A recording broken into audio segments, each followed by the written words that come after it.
महाभारत के महानायक पांडवों पर अक्सर यह आरोप लगाया जाता है कि उन्होंने कुरुक्षेत्र के युद्ध में अपने शत्रुओं को हराने के लिए अनैतिक साधनों का सहारा लिया। किंतु इस समीक्षा से पहले हमें पूरे परिप्रेक्ष्य को समझना आवश्यक है। दुर्योधन और कौरवों द्वारा पांडवों के साथ किए गए अत्याचार और अन्याय की श्रृंखला ने ही उन्हें ऐसा करने पर मजबूर किया।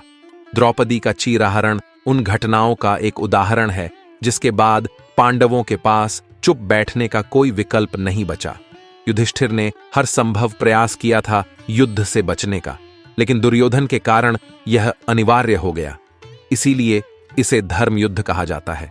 पांडवों द्वारा अपनाए गए कुटिल उपायों का सही मूल्यांकन केवल तभी संभव है जब हम पूरे परिप्रेक्ष्य को समझें। आज हम बात करेंगे कर्ण के बारे में, जिसे लोग बहुत ज्यादा बढ़ा चढ़ा कर बताते हैं, पर उससे पहले हमारे चैनल को सब्सक्राइब करें और कमेंट में आपका ओपिनियन रखें। अगर आप ओरिजिनल महाभारत ग्रंथ देखें तो कर्ण के बारे में लगातार अपने स्वयं के कौशल, विशेष रूप से सैन्य कौशल के बारे में डींगें हाँकने की प्रवृत्ति, ये बातें दिखाई देती हैं। वह हमेशा भारतवर्ष के सबसे प्रतिभाशाली लड़ाके और योद्धा माने जाने की इच्छा रखते थे। इसमें कोई संदेह नहीं कि वह एक निपुण योद्धा था, लेकिन उससे कहीं अधिक कुशल योद्धा भी थे जो शायद कर्ण के मुकाबले केवल एक अंश का ही घमंड करते थे। समग्र रूप से अच्छे ट्रैक रिकॉर्ड के बावजूद भीम और अर्जुन के साथ कर्ण के युद्ध के अनुभव उन्हें अनुकूल रूप में नहीं दिखाते हैं। ऐसे कई मौके आए जब उन्हें अर्जुन द्वारा परास्त किया गया, जैसे कि विराट युद्ध। उसके बावजूद भी उनके बार बार शेखी बघारने पर कोई प्रभाव नहीं पड़ा। एक समझदार योद्धा अपनी सीमाओं को पहचानेगा कि वे क्या हैं, अपनी कमियों को स्वीकार करेगा, सार्वजनिक रूप से नहीं तो निजी तौर पर, और यह सुनिश्चित करेगा कि पिछले व्यवहार को न दोहराया जाए। हालांकि कर्ण नहीं, उसने कभी यह नहीं सीखा कि अपनी जुबान को काबू में कैसे रखा जाता है। इससे उन्हें अन्य मौकों पर भी परेशानी हुई। आवश्यकता पड़ने पर ही बोलने की कला में उन्हें कभी महारत हासिल नहीं थी। अगर आप बोरी एडिशन, गीता प्रेस या और भी एडिशन देखें तो असंयमित भाषण देने की उनकी प्रवृत्ति में अपने सहयोगियों जैसे द्रोण, भीष्म और शल्य के साथ लगातार झगड़ा करना और मौखिक रूप से दुर्व्यवहार करना जैसे व्यवहार शामिल थे। अपनी सारी दुष्टता के बावजूद दुर्योधन जानता था कि जिन लोगों को वह अपने कल्याण और स्वार्थ में रुचि रखता है, उन्हें कैसे संतुष्ट करना है। हालांकि कर्ण को कोई परवाह नहीं थी और वह युद्धरत कौरवों के बीच विभाजन और अविश्वास का एक प्रमुख कारण था। वाणी को लेकर उनकी संयम की कमी कई मौके पर सामने आई। हालांकि वह पिछले मौकों पर भीम के खिलाफ युद्ध में हार गया था, लेकिन वह कुरुक्षेत्र युद्ध में एक जीत हासिल करने में कामयाब रहा। आदर्श रूप से विजेता कभी भी हारने वाले को मौखिक रूप से गाली नहीं देगा या अपमान और ताने नहीं देगा।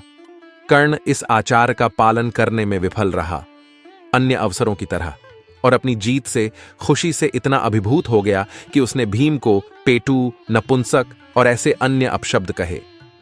ऐसा इसके बावजूद है कि जब भीम ने पूर्व में कर्ण को हरा दिया था तो इसके बाद भी भीम ने उस पर ताना नहीं मारा था। पर यह किसी भी टीवी पर महाभारत देखने वालों को नहीं पता होगी।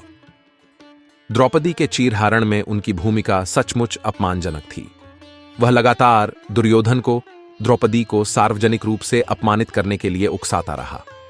वह यहां तक पहुंच गया कि उसने उसे वेश्या तक कह डाला, जिसका अर्थ था कि वह इस विशेषण की हकदार थी क्योंकि उसने 5 पुरुषों से शादी की थी। कौरवों के लिए वह अपने पति की तरह अब जाहिर तौर पर एक गुलाम थी। मुझे आश्चर्य है कि वे कथा लेखक जो कर्ण और द्रौपदी के बीच अस्तित्वहीन रोमांटिक गतिशीलता को पेश करके कर्ण को सकारात्मक रूप में चित्रित करते हैं, उन्होंने उसके चौंकाने वाले कदाचार को नजरअंदाज कर दिया है, जबकि पूरी महाभारत में कहीं भी ऐसा न जिक्र है और न थोड़ा भी मेंशन है। फिर भी अन्य लोग उसके अधर्मी व्यवहार को क्षम्य मानते हैं क्योंकि द्रौपदी ने अतीत में कथित तौर पर उसका अपमान किया था। हालांकि जहां तक सुत जाति के कारण उससे शादी करने से इनकार करने की बात आती है, द्रौपदी द्वारा अपने स्वयंवर में कहे गए श्लोक वैसे थे ही नहीं। हालांकि इस तरह सार्वजनिक रूप से खारिज किए जाने से निश्चित रूप से कर्ण को दुख हुआ होगा, लेकिन यह उनके भविष्य के व्यवहार को उचित नहीं ठहराता। द्रोणाचार्य के अधीन स्कूली शिक्षा के दिनों से ही कर्ण की अर्जुन के प्रति ईर्ष्या हमेशा तर्कहीन और क्षुद्र रही थी। इसके अलावा वीर अभिमन्यु के विभत्स वध में उनकी भूमिका, जिसमें 6 अन्य योद्धा शामिल थे, को भी याद किया जाना चाहिए, क्योंकि यह युद्ध नैतिकता का घोर उल्लंघन है जो मूल रूप से अधर्म है।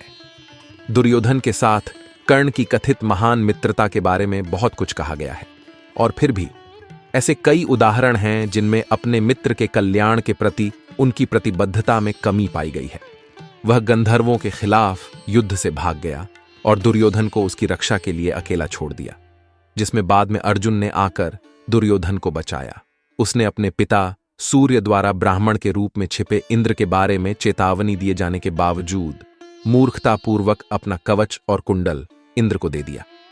वह अच्छी तरह से जानता था कि कवच कुंडल से उसे अमूल्य सुरक्षा मिलेगी और इसे खोने से उसकी और दुर्योधन की जीत की संभावनाएं बाधित होंगी। बावजूद इसके उन्होंने ऐसा इसलिए किया ताकि अविश्वसनीय उदारता और किसी को भी खाली हाथ न लौटाने की उनकी प्रतिष्ठा धूमिल बनी रहे। ऐसा लगता था कि उसकी आत्म छवि उसके मित्र के सर्वोत्तम हितों से अधिक मायने रखती थी। उसने अपनी जैविक मां कुंती से भी वादा किया था कि अगर वह युद्ध में पांडवों को हरा देगा तो वह अर्जुन को छोड़कर सभी पांडवों की जान बख्श देगा।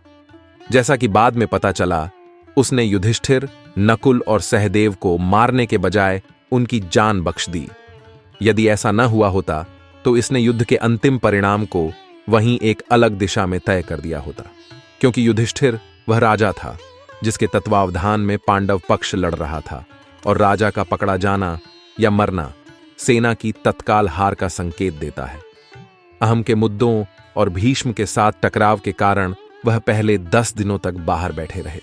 क्या एक सच्चा मित्र अपने आहत अभिमान को एक तरफ रखकर और जोश से लड़ते हुए अपना सब कुछ देने को तैयार नहीं होगा?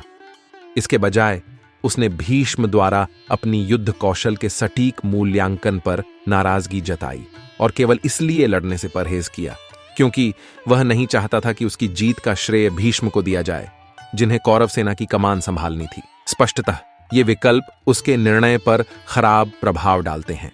इसमें एक बात और देखने की यह है कि भीष्म ने कर्ण को एक महारथी से भी नीचे रखा था और पूछने पर कारण उसका अभिमान और ईर्ष्या बताया था। इसके अलावा पूरी गाथा के दौरान वह लगातार दुर्योधन को और अधिक घृणित कार्य करने के लिए उकसाता रहा और मूर्खतापूर्वक श्रेष्ठ योद्धा होने का घमंड करके अर्जुन को हराने का झूठा वादा करता रहा। इस तथ्य पर ध्यान दें कि पिछली सभी लड़ाइयां जहां उसने अर्जुन का सामना किया था वह सारी हार गया था। ऐसा प्रतीत होता है कि वह केवल अपने प्रति अपनी उन्मत्त घृणा को संतुष्ट करने और भारत का सर्वश्रेष्ठ योद्धा समझे जाने के लिए युद्ध पर आमादा था। अपने घृणित कार्यों को सही ठहराने के लिए कई चित्रणों में उसे लगातार पीड़ित के रूप में चित्रित किया गया है। इसमें कोई संदेह नहीं था कि उन्हें अपने जीवन में कुछ दुर्भाग्य का सामना करना पड़ा, जैसे कि अपनी जन्म देने वाली मां से अलग होना और उन शाही लाभों से वंचित होना जो उन्हें मिलना चाहिए था। लेकिन इसे एक बहाने के रूप में कब तक इस्तेमाल किया जा सकता है? उन्हें दुर्योधन द्वारा अंग देश के राजा का ताज पहनाया गया था और प्यार करने वाले माता पिता द्वारा उनका पालन पोषण किया गया था। वह अपने आप में एक दुर्जेय योद्धा था। लोकप्रिय मीडिया में इसके विपरीत दावों के बावजूद वास्तव में आप लोगों को जानकर हैरानी होगी कि उन्हें द्रोणाचार्य द्वारा प्रशिक्षित किया गया था। हालांकि द्रोण ने उन्हें ब्रह्मास्त्र का ज्ञान नहीं दिया था जैसा कि उन्होंने अर्जुन को दिया था। उसके स्वभाव को ऐसे प्रमुख विनाशकारी हथियार के जिम्मेदार उपयोग से आचार्य ने उसे अयोग्य माना।